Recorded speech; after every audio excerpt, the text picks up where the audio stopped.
Astro has quickly filled the space between static sites and full web apps. It's the ideal framework for content-heavy sites and works beautifully with Resend. In this video, we'll look at a basic implementation of Astro and Resend, starting with a basic API route and ending with an error handling form with full validation.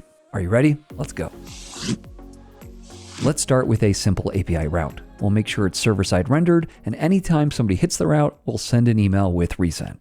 You can see I have a very basic site right here. In fact, all I've done is add a form with a button where when I click this right now, it's just going to submit to the page, and that should call an API endpoint that is then going to send an email for us.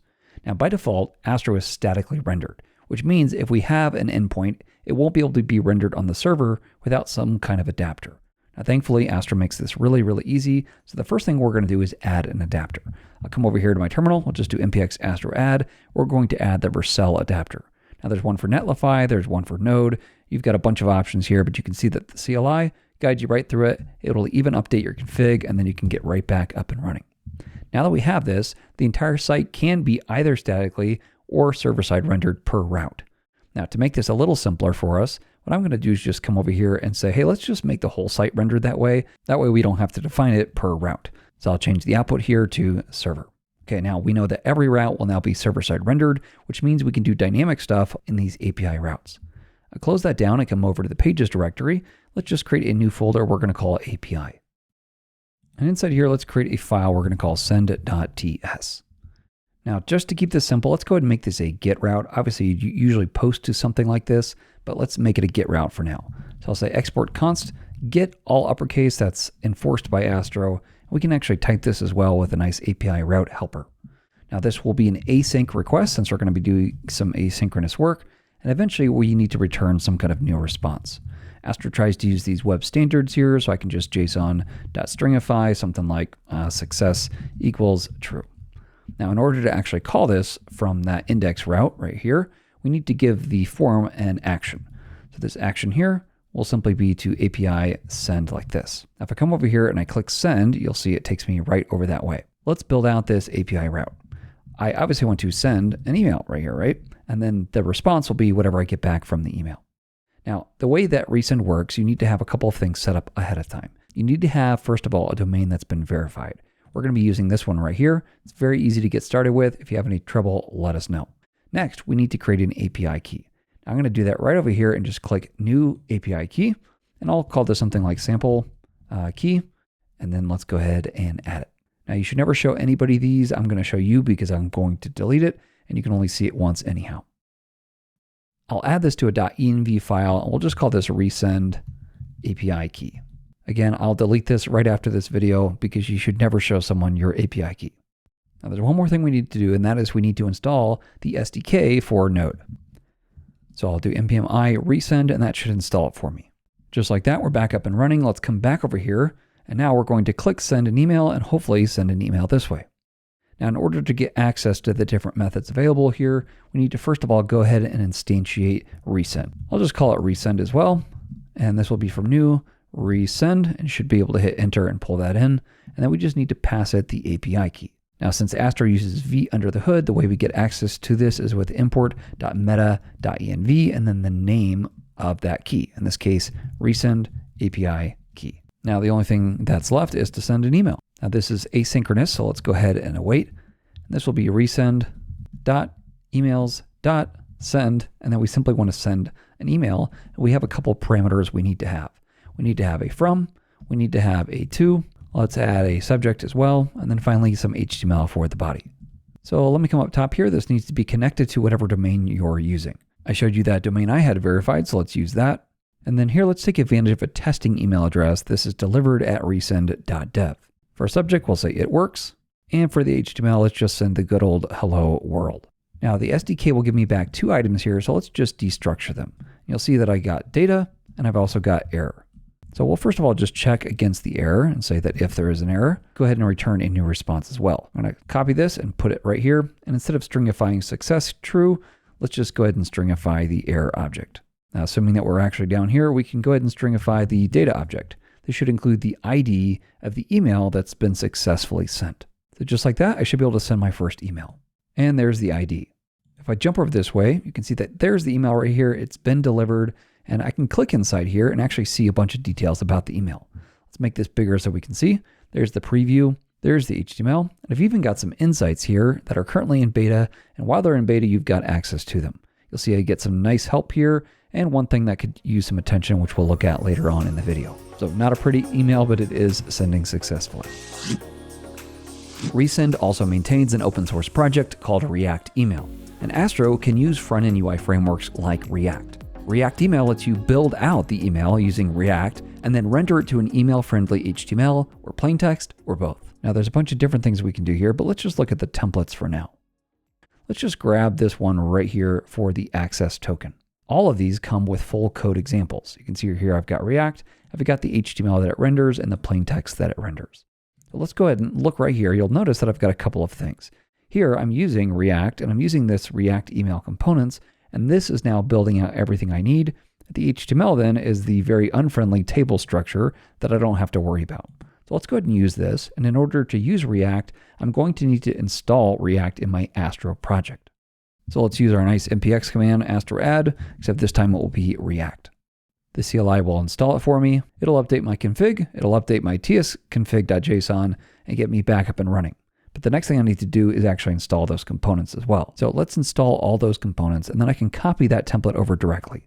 We'll get this back up and running with npm run dev, and then I'll simply copy everything right here. Let's make this bigger so I can actually see. We'll copy that. And then let's go ahead and come over here, and I can do this anywhere I want. Let's just do it in the src directory.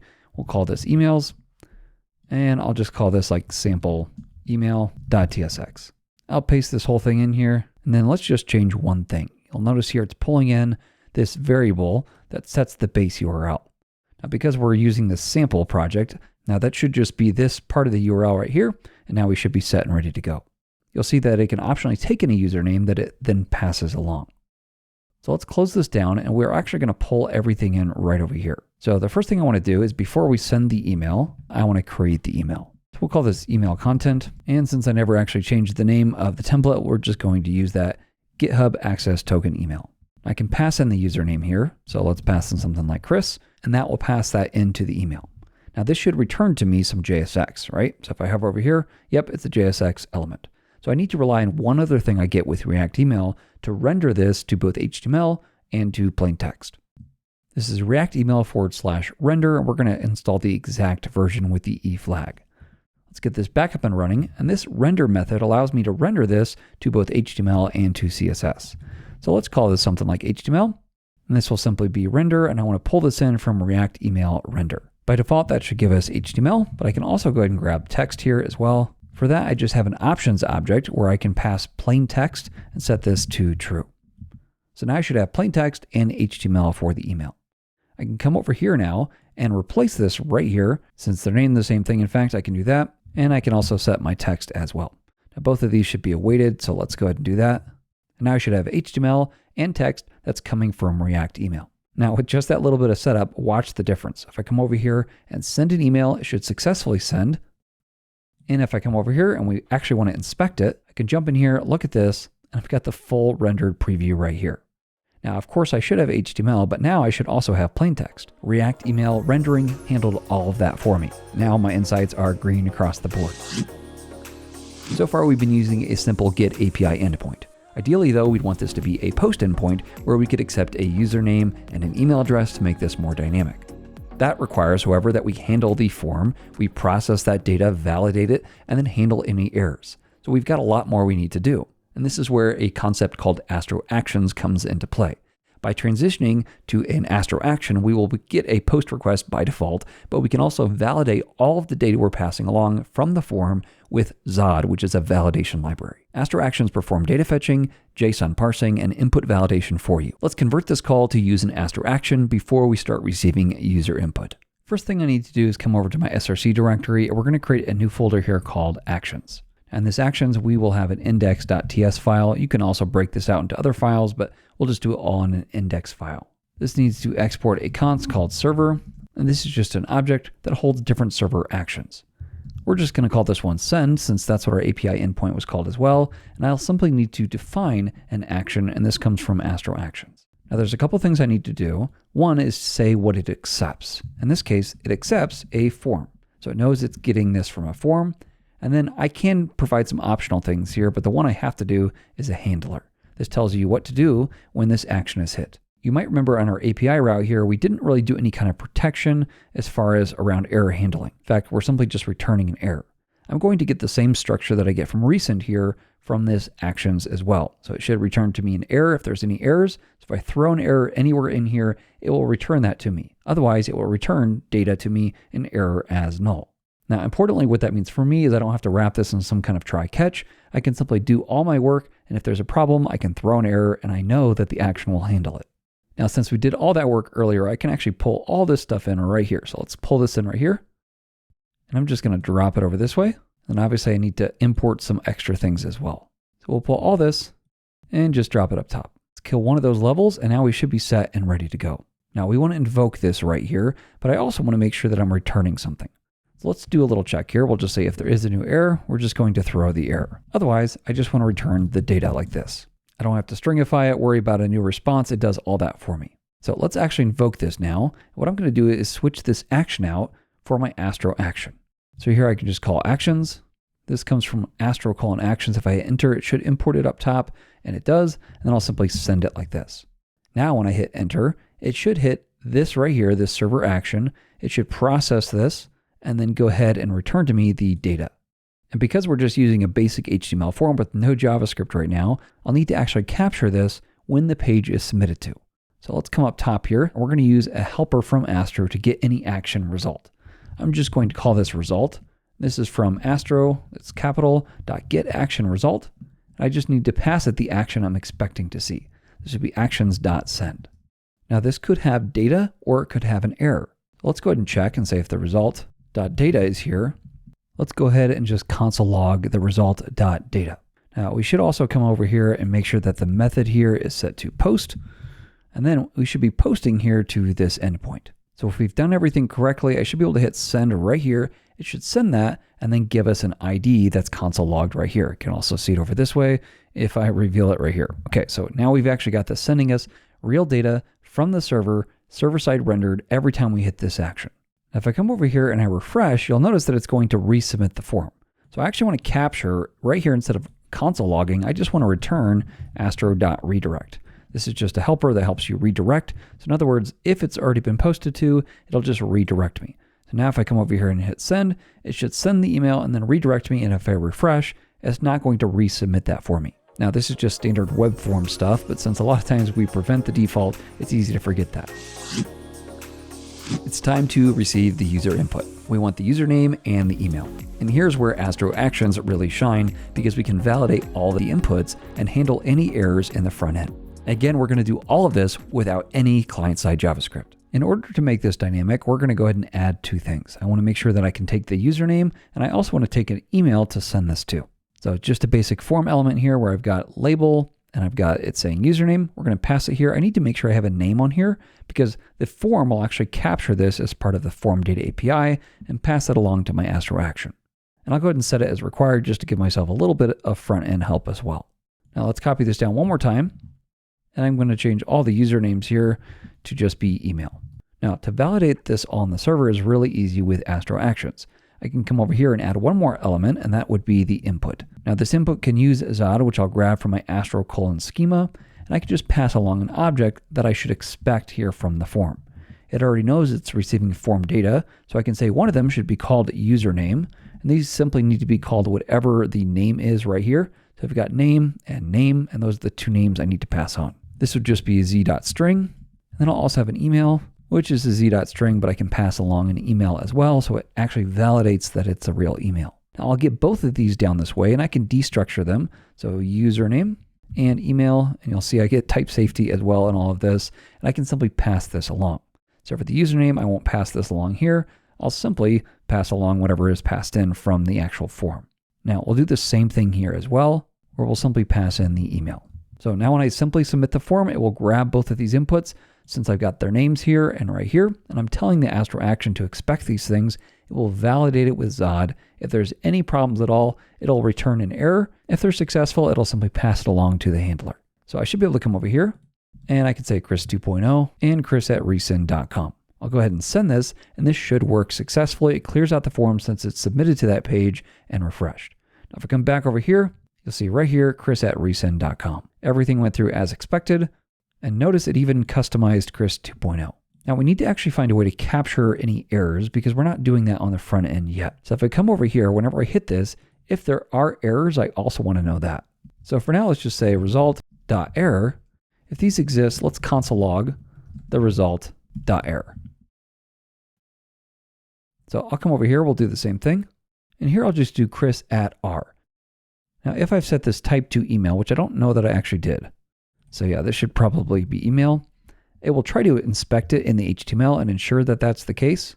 But this obviously isn't a real email, and it should catch it on the back end with Zod. So let's go ahead and hit send, and it should actually error out. Now when I jump over to my terminal, you'll notice I actually get a bad request, and I get this validation error here that it's an invalid string because it's an invalid email. Notice though that I also get fields. In other words, it's saying here are the specific fields in the form you submitted that failed validation. It gives me the name, which is email, and then it passes along the string of the message itself. This would be invalid email right here, which means I'm actually getting this type safety passed along for specific inputs in my form.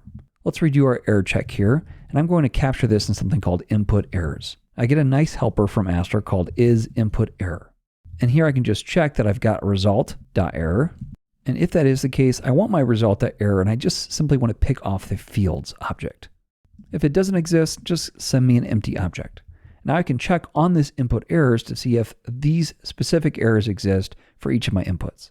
So the way that would work is let's come down here.